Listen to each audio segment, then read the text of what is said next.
the bottom line, it's at the moment, the financial advantages of participating in an energy communities, it's minor in respect to what it's the value of giving them ownership, of feeling them valued and participating. This, for us, it's the most important things. Then, of course, many barriers were already mentioned, the legislation, the needs of additional finance or other things. But to work at scale, let's involve the people. Let's put ourselves in their position and understand how we will feel to be part of the process already. And I think this social aspect is what added to these two things, because Maro and Daan mentioned the technical aspect, the legal and financial aspect, and mentioned also the social, but we really believe that putting the people of the center, it's fundamental to move forward and help addressing the climate goals, but also be inclusive to everyone. This is very important, because you mentioned benefit. That's actually value. I will give you the example of Otterbeek. It's a project in Mechelen, a city in Flanders, and it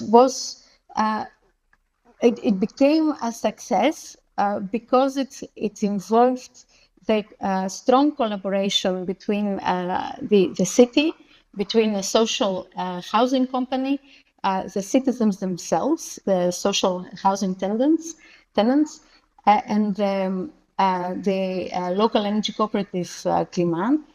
And through it showed that it's not about the technology. It became a success, and the success was lowered energy bills through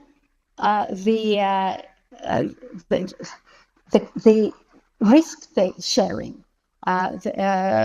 The social housing company and the city of Mechelen agreed to share risks.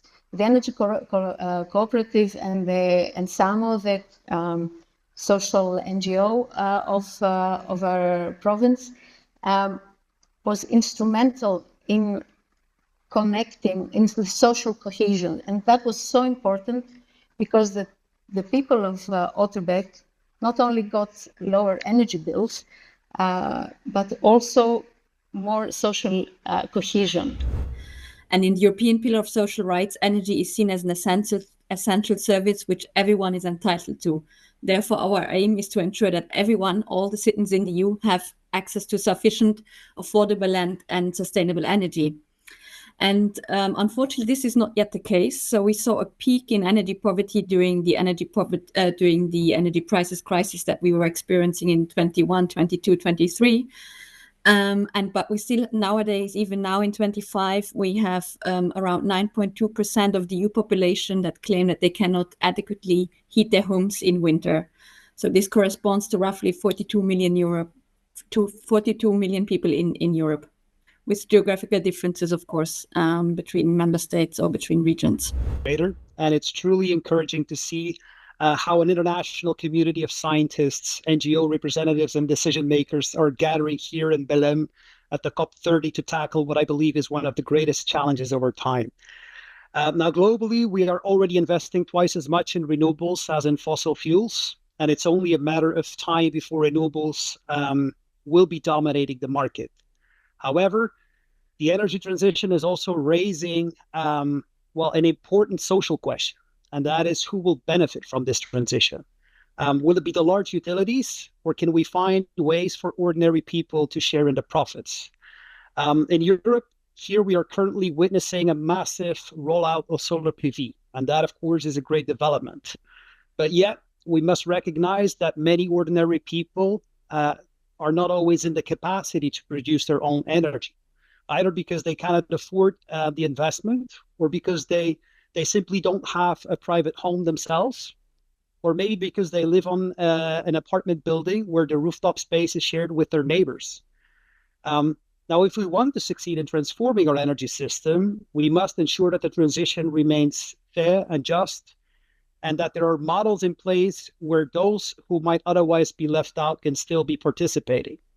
And I think this is exactly where energy communities in the SCALE project come into play. Now, energy communities provide a legal framework for local actors, such as citizens, to jointly produce renewable energy installations, like wind turbines, solar PV panels, or even small-scale hydropower stations. And by participating in energy communities, citizens or municipalities can take ownership of renewable energy production facilities. They can cover their own needs, and they can even receive a modest financial return under the form of a small dividend at the end of the year.